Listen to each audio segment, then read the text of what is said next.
नमस्कार. आजच्या आपल्या कथेचं नाव आहे नवीन बाहुली. ही कथा रवींद्रनाथ टागोर लिखित आहे. शिल्पकार गुणी केवळ मातीच्या बाहुल्या बनवत असे आणि त्यातही फक्त राजवाड्यातल्या मुलामुलींसाठी. कित्येक वर्ष राजवाड्याच्या प्रांगणात बाहुल्यांची जत्रा भरत असे. त्यात अनेक कलावंत येत सारे गुणीला मान देत असत. शिल्पकार गुणी 80 वर्षांचा झाला. त्याच वर्षी जत्रेत एक नवा कलावंत आला. त्याचं नाव किशनलाल. तो वयानं तरुण होता आणि बाहुल्या करण्याची त्याची पद्धतही नवीन होती. तो ज्या बाहुल्या बनवत असे त्यातल्या काही तो पूर्ण करत असे तर काही अर्धवटच ठेवत असे. काहींना रंग देत असे तर काही तशाच ठेवत असे. त्याच्याकडे बघताना वाटे बाहुल्या बनवण्याचं या कलाकाराचं काम कधी संपणारच नाही. ते अव्याहत चालूच राहणार. वयस्क कलावंत म्हणत, हे कसलं कौशल्य, ही स्पर्धा आहे की उद्धटपणा. परंतु नवीन काळात नाविन्याला मागणी असते. छोटी राजकन्यासुद्धा म्हणे, मला त्याचीच बाहुली हवी. छी, ती कसली बाहुली, तिचा वृद्ध नोकर म्हणे. मग तर तिचा हट्ट वाढतच जाई. म्हाताऱ्या गुणीच्या दुकानात आता पहिल्यासारखी गर्दी नसे. त्याच्या जुन्या पुराण्या बाहुल्या म्हणजे पैलतीरी जाण्यासाठी होडीच्या आशेनं घाटावर टक लावून बसलेल्या माणसांसारख्या असहाय्य वाटत.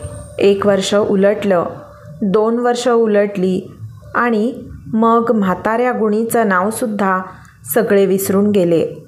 राजप्रांगणात भरणाऱ्या बाहुल्यांच्या जत्रेत तो तरुण शिल्पकार किशनलाल आता प्रमुख ठरला. म्हाताऱ्याचं मन मोडून गेलं. त्याचा वेळही जाता जाईना. म्हाताऱ्याला एक विवाहित मुलगी होती.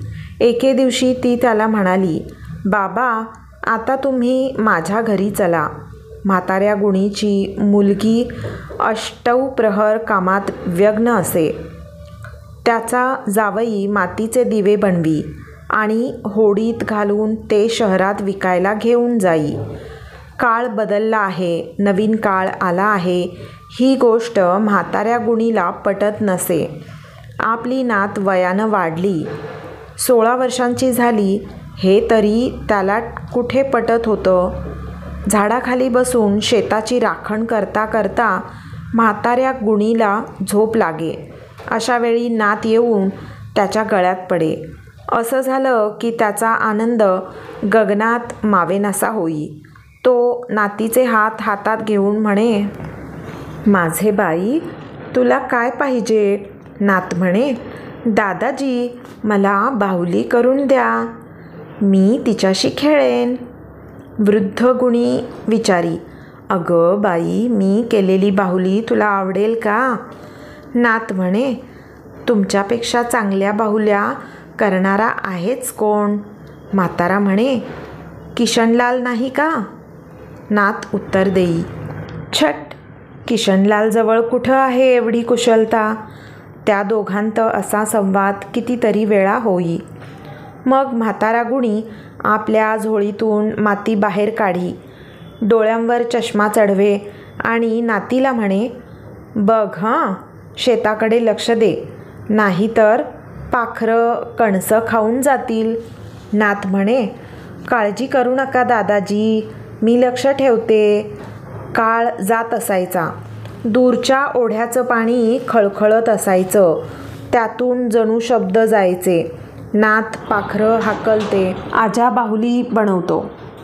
त्या दिवशी म्हातारा मन लावून बाहुली बनवत होता. मागून त्याची मुलगी त्याच्या दिशेनं हात ओवाळत आली. जवळ येऊन तिनं वडिलांना हाक मारली.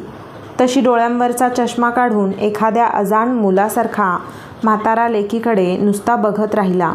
मुलगी म्हणाली, बाबा, गाईची धार काढायची बाकी आहे आणि तुम्ही खुशाल सुभद्रेबरोबर वेळ फुकट घालवत आहात. एवढ्या मोठ्या मुलीचं काय बाहुलीशी खेळायचं वय आहे. म्हातारा पटकन म्हणाला, सुभद्रा बाहुलीबरोबर खेळणार नाही. ती बाहुली राजवाड्यात नेऊन विकेल. तिचा नवरा तिला न्यायला येईल तेव्हा तिच्या गळ्यात पुतळ्यांची माळ तर घालायला हवी ना. मी त्यासाठी पैसे जमवणार आहे. मुलगी हताशपणे म्हणाली. बाबा, ही बाहुली राजवाड्यात विकली जाईल का? म्हाताऱ्याच्या कपाळावर आठ्या चढल्या. तो चुपचाप बसला. सुभद्रा आईकडे बघत काहीशा रोषानं म्हणाली. राजवाड्यात का म्हणून कोणी विकत घेणार नाही दादाजींची बाहुली? 2 दिवसानंतर आईपुढे एक सोन्याची मोहर धरत सुभद्रा म्हणाली, हे दादाजींच्या बाहुलीचे दाम. आईनं विचारलं, सुभद्रा, तुला पुतळी कुठे मिळाली? सुभद्रा म्हणाली, राजवाड्यात जाऊन बाहुली विकून आले. म्हातारा म्हणाला, बाई, विकली गेली ना बाहुली? तरी तुझा आजा डोळ्यांनी नीट बघू शकत नाही आणि अलीकडे त्याचे हातही कापतात. सुभद्राची आई खुश होऊन म्हणाली, 16 मोहरा जमल्या की सुभद्रासाठी माळ होईल पुतळ्यांची. म्हातारा म्हणाला, त्या लबाडीला तर दुसरं काय हवंय? सुभद्रा म्हाताऱ्याच्या गळ्यात पडत म्हणाली, दादाजी, नवऱ्यासाठी नाही मी हे करत. म्हाताऱ्याला हसू आवरेना. हसता हसता त्याच्या डोळ्यातून पाणी आलं. जणू काही म्हाताऱ्याचं तरुणपण परतून आलं होतं. तो झाडाखाली बसून बाहुल्या बनवू लागला आणि सुभद्रा पाखरांना हाकलत शेताची राखण करू लागली. विहिरीत खळखळणाऱ्या पाण्यातून शब्द येत नातं पाखरं हाकलते, आजा बाहुली बनवतो. एक एक करता करता 16 पुतळ्या जमा झाल्या. माळ तयार झाली. तेव्हा सुभद्राची आई म्हणाली, आता हिच्यासाठी नवरा बघितलाच पाहिजे. सुभद्रा म्हाताऱ्याच्या कानात बोलली, दादाजी, नवरा चांगला आहे. म्हातारा अधीरपणे म्हणाला, सांग बाई, कुठं आहे तो? सुभद्रा सांगू लागली, त्या दिवशी मी तुम्ही केलेली बाहुली घेऊन राजवाड्यात गेले. तिथं द्वाररक्षकानं मला अडवलं. तो दरडावत म्हणाला, ए पोरी, काय पाहिजे तुला? हातातली बाहुली दाखवत मी म्हटलं, मला ही बाहुली राजकन्येला विकायची आहे. त्यावर तो म्हणाला, आता ही जुन्या पद्धतीची बाहुली राजकन्या घेणार नाही. त्याचं बोलणं ऐकून मला रडूच कोसळलं.